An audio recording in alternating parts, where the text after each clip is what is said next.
Why, hello again. So I've taken quite a while to get around to this because, to be honest, I just keep procrastinating. I keep thinking, oh my god, the lighting's not good enough. Oh my god, I don't look good enough. But how can that be real when I just always look good? Oh my god, I'm not energetic enough. Oh my god, oh my god, oh my god, oh my god. And then 2 weeks later, now we're here, you know? Oh my god, I need to get this. Oh my god, oh my god, oh my god. And it's just like, fuck it, like, this ain't gonna be perfect, and these are gonna become more perfect. Someone described me as soft-spoken on Reddit, and because like I go onto the artist way of Reddit and I'm like, look, I posted a video, and it was like soft-spoken. I was like, you haven't got me, like, I haven't been excited yet. Like, I was too content making that video. I need to turn up the volume. I'm joking, but anyway, hey guys, it's Ness, and welcome to Conversations 5. Wooty wooty woo. I'm like on a bit of a time crunch because I'm cooking someone dinner, and like, you don't even know who it is, but they're kind of cute though. I'd hate, like, in years to come, I look back on this and like, this cute person is not my cute person anymore. But if my family watches this, then they know there's a cute person in my life, but they won't. I know they won't. But yeah, opening up just with procrastination, but now we're here. We're on a bit of a time crunch. As you can see, my room's changed a bit. I've got the kanji, got the katakana, I got the hiragana on the wood, you know what I'm saying? Like, we actually trying to take this shit seriously while simultaneously procrastinating about it because it's so overwhelming. And I've not even been here a month, and look at all the pressure I'm putting on myself. So, but I wrote something the other day in the midst of anger, and I think I've came to learn I'm quite an impatient person, and it's kind of interesting because I think I'm like willing to let things grow, but I also, when I recognize something needs attendance, I like tending to it before it gets worse. And I don't think that's necessarily bad, but I can see how that can translate and can make people uncomfortable and things like that. And I like having that self-awareness whilst also not apologizing. That's just who I am. And, you know, not everything needs to be like, yeah, so this is a trauma-informed thing because of this X, Y, and Z thing. No, I'm just like that, and I don't feel shame about it. I quite actually like that about myself. It works well in my life. It means momentum goes, and I use anxiety and uncomfortableness to be expressive and to be honest. But I can understand, and it's culture difference, and I got my green tea to be a real bad Japanese bee. Just to sip to make it all the more cringe. So I wrote something, so like how I would do this before, as if I've like done so many of these videos. How I do this before was like, oh, I speak a little bit like this for a few minutes, and then I go straight into what I've written. So what I've written this time is called Know What You Don't Like. Written by Nesta. Watashi wa star. Huh. Okay, now stop it because I'm getting distracted.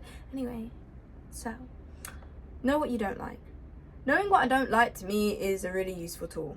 It enables me to discern easier, and in spite of its negative appearance, it means I am very much full of love. How? Well, knowing what I don't like is a great eliminator when it comes to people, places, and things. Meaning dismissing what I do not like gives more energy and space for things I genuinely enjoy and wish to put effort in. In an age where being negative is demonized and overt positivity at times feels like a masquerade for bad behavior, being egocentric, or approaching one another like commodities for the sake of transaction rather than authenticity, being negative kind of feels needed. And I'll give you a little quote. And I laughed because also another thing happened last week with the cute person at you know, in Japan we got something called konbini. If you know about a konbini, things went down at a konbini, y'all, and I'm being dramatic because life isn't serious. I have a joke.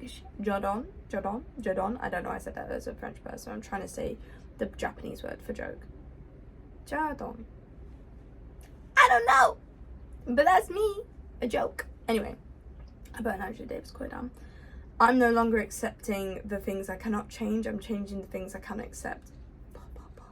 Once upon a time, it was almost integral to embrace this, In the breath of Angela Davis's interpretation of the Serenity Prayer, I am changing the things I cannot accept. Using the Black Civil Rights Movement as an example, change under the scope of what was unacceptable, what was disliked, was an essential aspect of this very movement, or any movement in fact. With the entrapment of the digitalized world, despite its colourful appearance, its filter bubbles create confining thought pattern with the double think of self-importance and being unique. So then, you know, we've got an example of some video essays that I'm going to be speaking about. I don't even like edit that dramatically, bruv, but that's like what we're going to insinuate. And this is what I had to say about it. These echo chambers pertain so much influence to the extent artistry in the mainstream doesn't need to acquire any deeper subject matter than wanting a man, needing a man, lust, drugs, money, substance, etc. Though I do not find issue with a variety of topics being elevated, as everyone is entitled to their free speech, and we have always had this sort of music pushed anyway. My concern lies with true speakers not even slipping through the cracks anymore. I do not see or hear any of your Lauryn Hills, I forgot I put this man's name down, yeah? I know it's a band, isn't it? I'm probably gonna come across that ignorant, yo. It's Jeremy Quiet. I did this, so I like actually tried to record this the other day. And like I put this man's name down because I like the future's made of virtual insanity. Yeah, all that shit is really corresponds with what I mean by true speakers, like it being a good tune, but it's still, I like put in how to say, because I'm like that, like I'm trying to learn another language out here, I can't even speak my own. Pronunciation, Jamiroquai. Jamiroquai.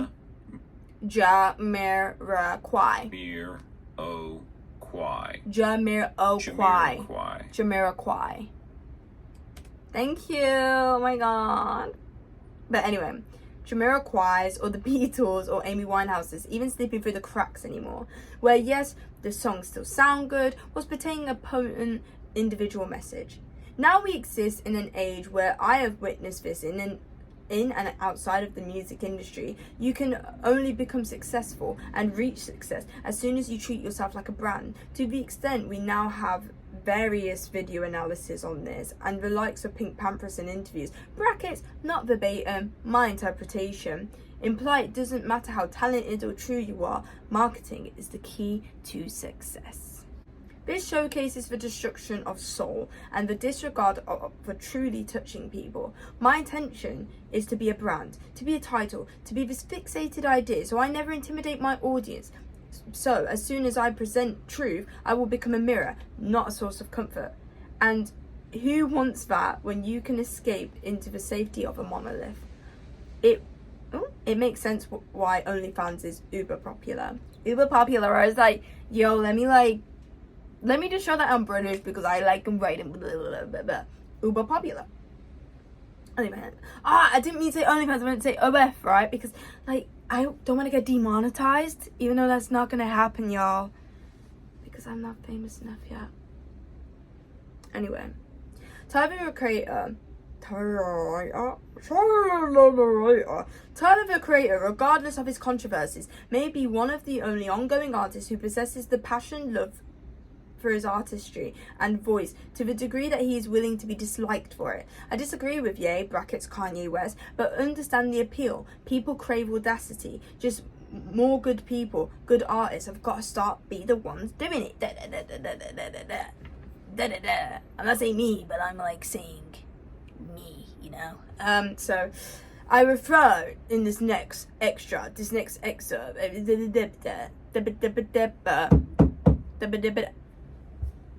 that was really bad because I thought it was gonna bang, but it didn't. Like I was like,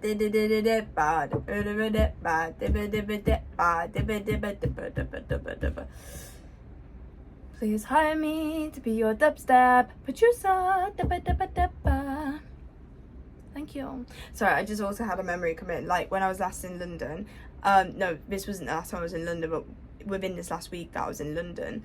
some people came up to us, like me and this person that I was with, and they were like, oh, can you make a beat? Like, can you make some noises into the microphone and we're going to make it into a beat? And I went,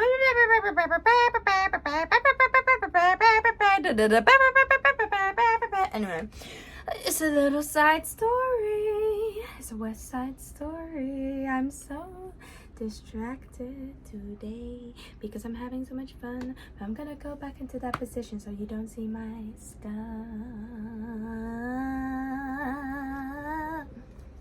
Anyway, yeah, so I refer to a book called The Top 5 Regrets of the Dying.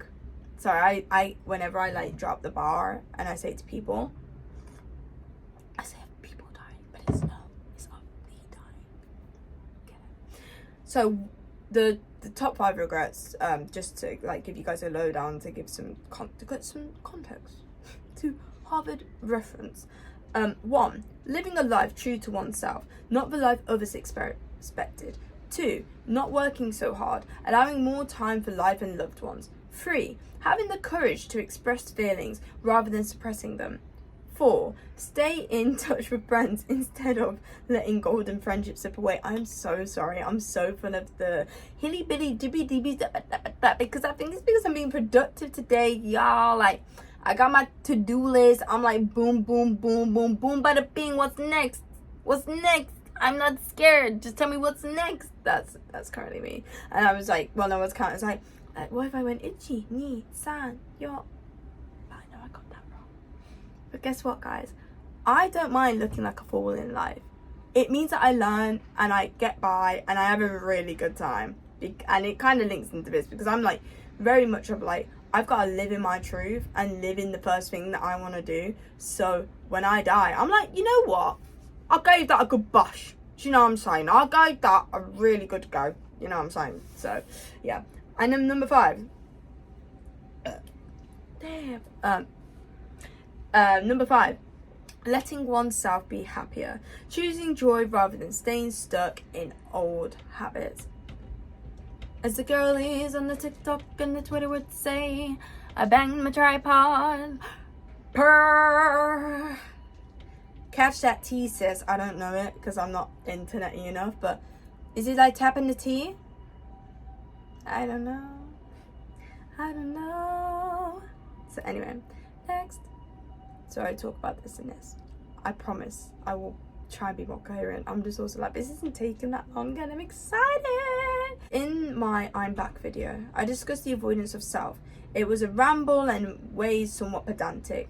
But the fact we are at a point in society where people, in spite of demographic, all face the commonality of the normalization of the digitalized world, and I mostly grew up with it, meaning the next generations will completely grow up with it.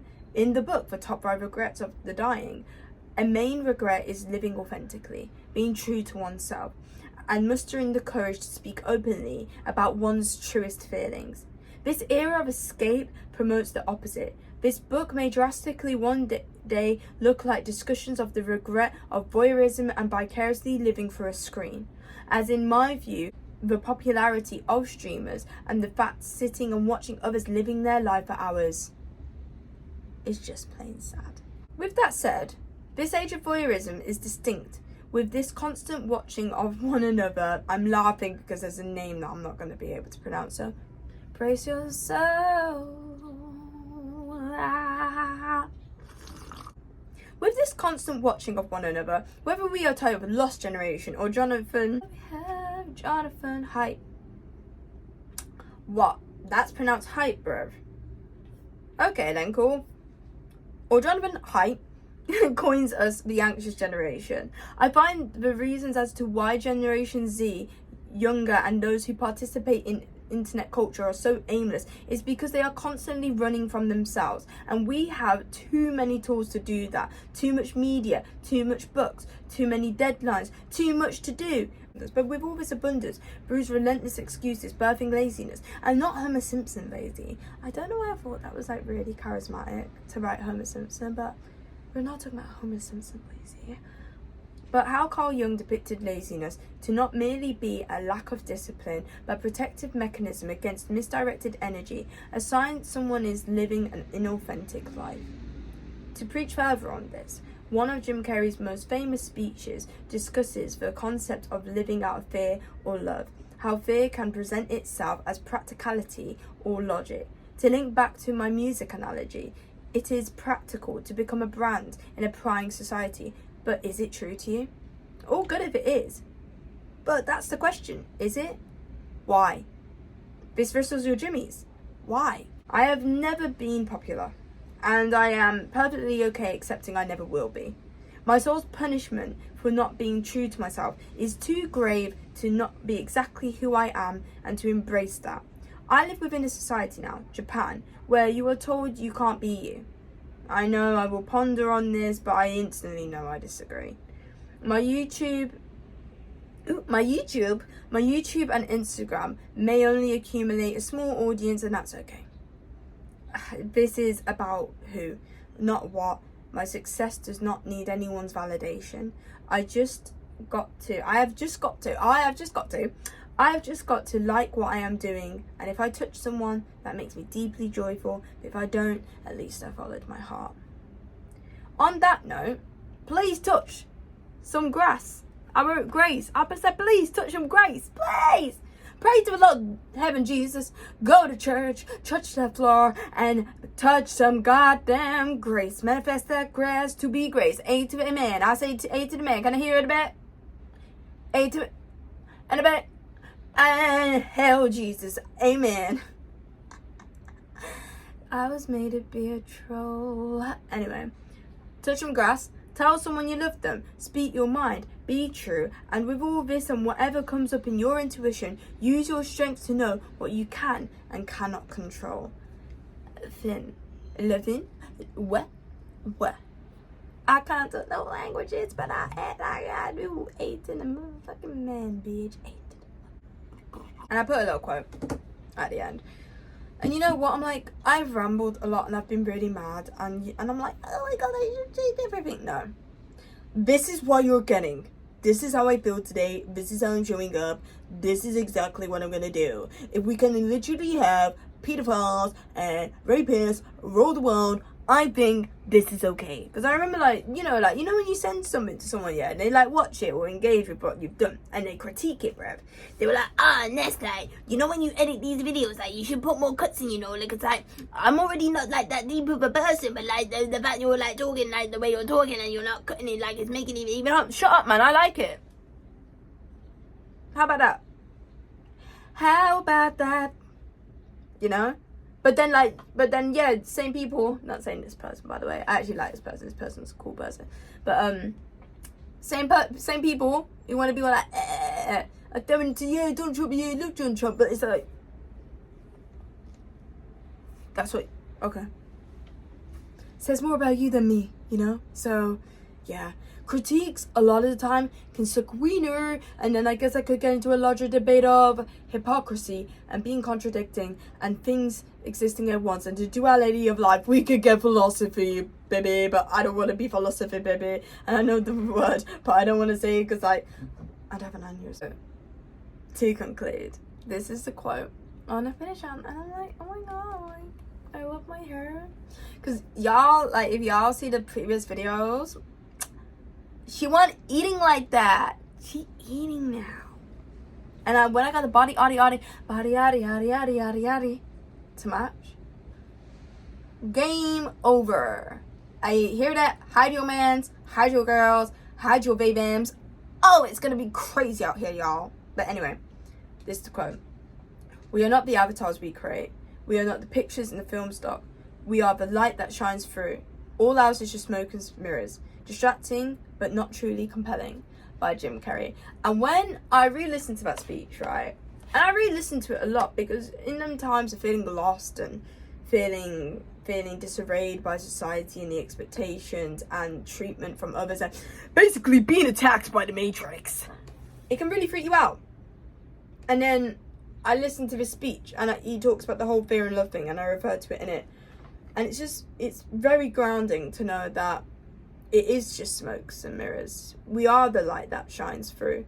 No matter what your situation, whether you're a STEM baddie, whether you're 9 to 5 in other jobs, whether you're a convenience store worker, whatever you do, man, always find an opportunity for your light to shine through, and that doesn't necessarily look the same for everyone, you know. I've had conversations with people where they're like, my friend is just content being a truck driver, and they're like, they love that. They go home, they have their partner, they have their kid, and that is their life that they are happy and content with. They are living their dream. Dreams are not a matter of competition. And I want to draw this back in to the title of the writing and of the video. I've never seen my face look like that before. It was quite scary. Anyway, about knowing what you don't like. So when you know what you don't like, oh my god, it makes the smoke and mirrors dissipate even more. Because I think, like, now I'm going on a bit of a tangent, but if we're not the avatars that we create, and we're not all of that noise, and let me just get back the quote just so I don't misquote. We're not the pictures in the film star, we're the light that shines through. Light is positive, right? So if you're able to eliminate what is negative for you, right? Because, you know, like, beyond what the morality of what is good and bad, you personally, subjectively have things that you find intolerable and things that you need to set boundaries on, whether that be within your life, your relationships, or your places and things. So you're able to let that light shine through more. For me, I don't like the whole, like, career, I'm gonna be a CEO, I'm gonna do, bro, I want to live, you know, I want to live, and I want to create, and I want to show you guys some cool stuff, and I want to share my perspective. I'm not doing this because I like it, but I only feel satisfied because I feel like I know my purpose and I want to fulfill that. And I'm also a higher believe in God biddy, so that feels all the more better. And I love me. I think I'm great. So I can think you're great. Or I can instantly see if you're a black, you know? So yeah, on that note, I've really enjoyed this one. I'm really glad that, in spite of the fact that I know after I finish this, I'm going to see my friend go, and I'm going to go, oh, because they could be like nearby, bro. And that wasn't meant to be racist or anything. I just thought it was funny noises. And yeah, is there anything else? Yeah, I'm excited, man. Things are good, and I hope you're good. I hope, you know, take a risk. You know, where's my phone? I'm recording on it. Oh my god, what? There's a really good quote about uncertainty and living day by day. But I'm gonna just take a small extract from the living day by day one, and it talks about taking a risk every day. Do things that make you feel alive, even if it's small, even if it's like, maybe I shouldn't walk that way home because it's longer, but you might walk on that way home and you might meet someone brilliant.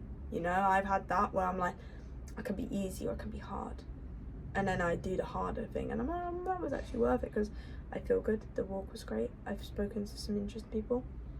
Who would have known what would have happened if I didn't take that route, you know? So, yeah. Thank you guys for the people who stay for the entirety of this. I've been thinking about Madeline Argier a lot again because I think I'm really similar to her, but also simultaneously very different. And I like the style of doing this. I think it feels organic to me, and I want to be free-flowing. I don't want to be to a script. And I respect technical and technicality and the neatness and the precision of that, but I want to show you guys you don't have to be perfect, just have fun. Like, genuinely, like, no, this is the proper way, because I was on a shoot in October and I started doing this, yeah man, radical, you know, because he was like, so he was like, no man, it's this, like, if you want to do it properly, it's this. So whenever I'm like, life gets too serious, I'm just like, bunda. But yeah, thank you. This has been Ness. I'm looking forward to putting more stuff out onto the internet, and if you like it, bye.